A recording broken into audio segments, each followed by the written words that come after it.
Okay, this is from my friend Ina in California, who just got a wheel on her balcony. And I had shown her a picture of this project that I'm working on for citrus juicers. So here we go. So 1.5 pounds of clay, and this happens to be cone 6 porcelain, which I'm now going to center first. So, as always, the basics are very important, such as always make sure your clay is well wedged, it's the right consistency, the right softness or stiffness, and you have wedged it so that there are no air bubbles, no lumps, so it's easy to center. And I'm spreading this down so that it's about 1 inch thick pancake, and I would say it's about 5 inches wide.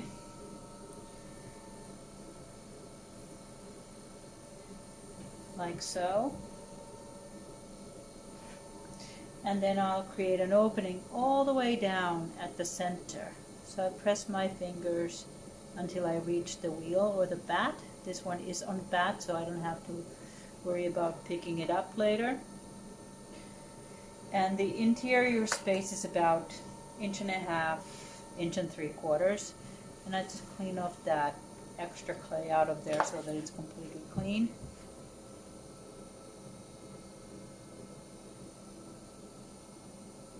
Then I'll create the second opening by dividing the donut into 2 sections. So the middle section will become the juicer part, and the exterior section will become the basin. So then I'll start lifting this center piece up.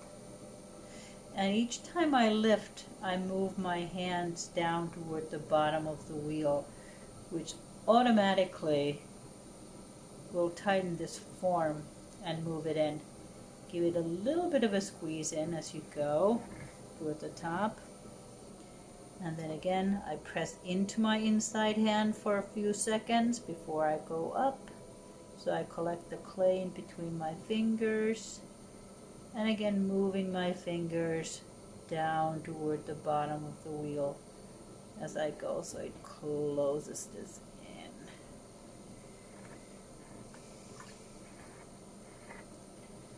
You can pick this outer part up a bit if it looks like it's running away. One last time. Don't make this too thin, so I'm going to balloon or belly this out a little bit to give it a little nicer shape.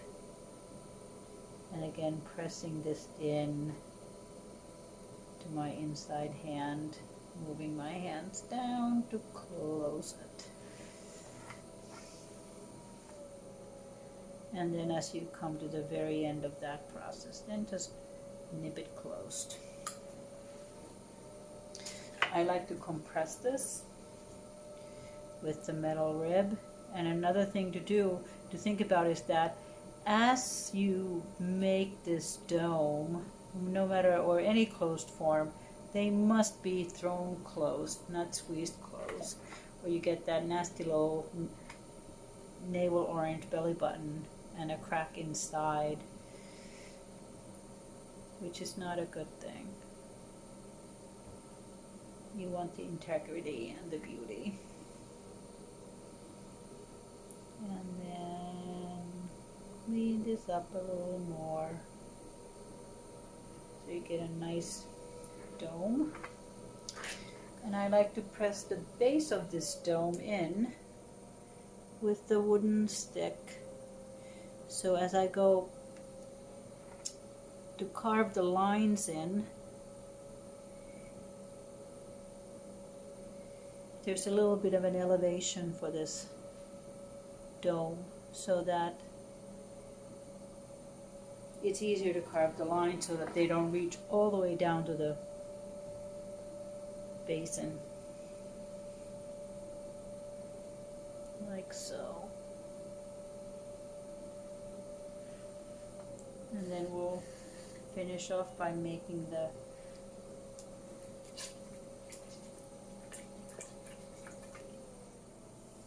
little basin part. So I'll widen this out a little bit so that there's enough room for your knuckles. Think of this so that you know your fingers are not scraping against the sides here.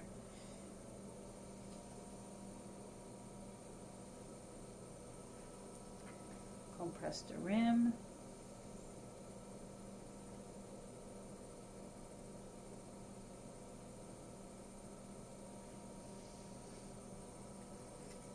Clean off a little bit.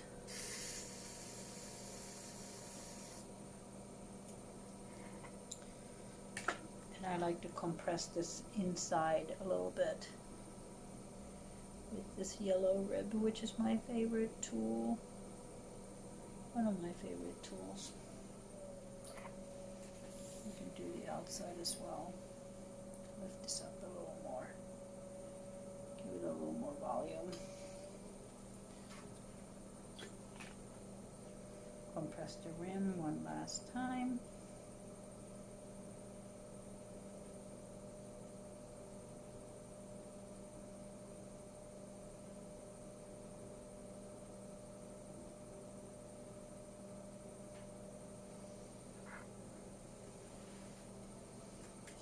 Take those lines out. I don't like those.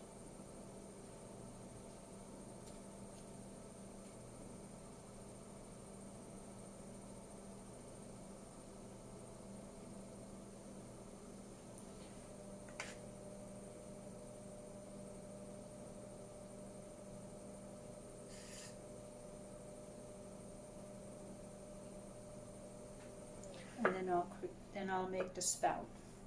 So think of it like it's a motion like you're opening and closing a Ziploc bag. So you're pushing into your index finger with the thumb and creating a flatness in one area. Then use the pads, not the pinchers, the pads, and pull this up a little bit. So I'm collecting the clay toward the center of that area. And then up a little. Towards the center and up a little. Towards the center and up a little.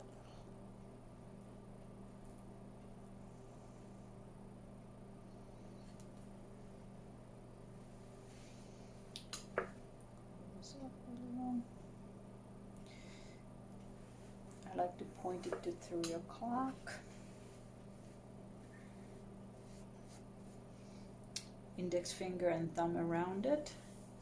Moisten your right index finger and stretch this out to create a spout.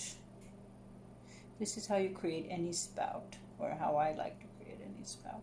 It pours well because the little barriers on the sides. And if this is nice and thin, it'll always cut the flow so that you don't have a dribble. That's it.